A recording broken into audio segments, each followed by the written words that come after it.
Madurai Sridevi's kitchen. இன்றைக்கி முட்டை மிளகு கறி எப்படி செய்கிறதுன்னு பார்க்கலாம். முட்டையை வேக வச்சுருக்கேன். நான் இன்றைக்கி 3 முட்டை எடுத்திருக்கேன். உங்களுக்கு எத்தனை முட்டை தேவையோ அத்தனை முட்டையை நீங்கள் வேக வச்சு எடுத்துக்கோங்க. முட்டையை இந்த மாதிரி 4ஆக கட் பண்ணி வச்சுக்கோங்க. இப்போ பேனில் ஆயில் விட்டுக்கிறேன். 2 ஸ்பூன் விட்டுருக்கேன். சூடாகட்டும். ஆயில் சூடாயிடுச்சு. கடுகு 1 ஸ்பூன், சீரகம் 1 ஸ்பூன், சோம்பு 1 ஸ்பூன். பொரிஞ்சதும் ஒரு பெரிய வெங்காயம் பொடியாக நறுக்குனது சேர்த்துக்கோங்க.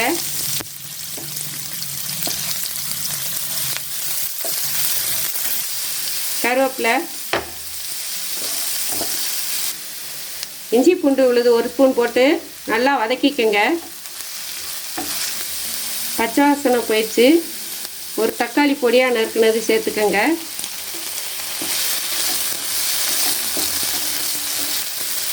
தக்காளியும் சேர்த்து நல்லா வதக்கிக்கோங்க. மஞ்சள்தூள் 1/2 ஸ்பூன், மிளகாத்தூள் 1/2 ஸ்பூன், மல்லித்தூள் 1 ஸ்பூன்,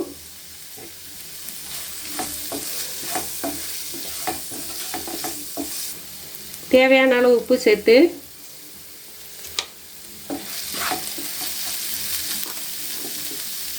கொஞ்சம் தண்ணி சேர்த்துக்குங்க.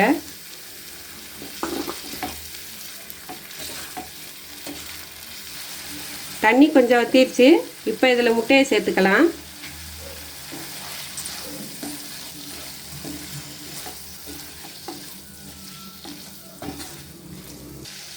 கரம் மசாலா 1/2 ஸ்பூன் போட்டு மெதுவாக கிளறி விட்டுக்கோங்க.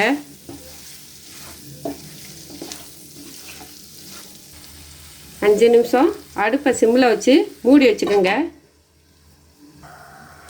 5 நிமிஷம் ஆயிடுச்சு. மிளகுத்தூள் 2 ஸ்பூன் போட்டுக்கோங்க.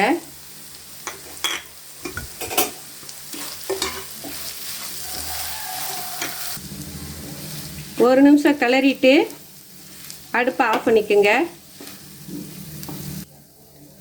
கருவேப்பிலை போட்டுக்கோங்க. சூப்பரான முட்டை மிளகு கறி ரெடி ஆயிடுச்சு. இதை எல்லா வித ரைஸுக்கும் நீங்கள் சைட் டிஷ்ஷாக யூஸ் பண்ணிக்கிறலாம். நீங்களும் ட்ரை பண்ணி பாருங்கள். செய்கிறதுக்கு ரொம்ப ஈஸி. இந்த வீடியோ உங்களுக்கு பிடிச்சிருந்துச்சுன்னா லைக் பண்ணுங்கள், ஷேர் பண்ணுங்கள், மறக்காமல் சப்ஸ்கிரைப் பண்ணுங்கள். தேங்க்யூ.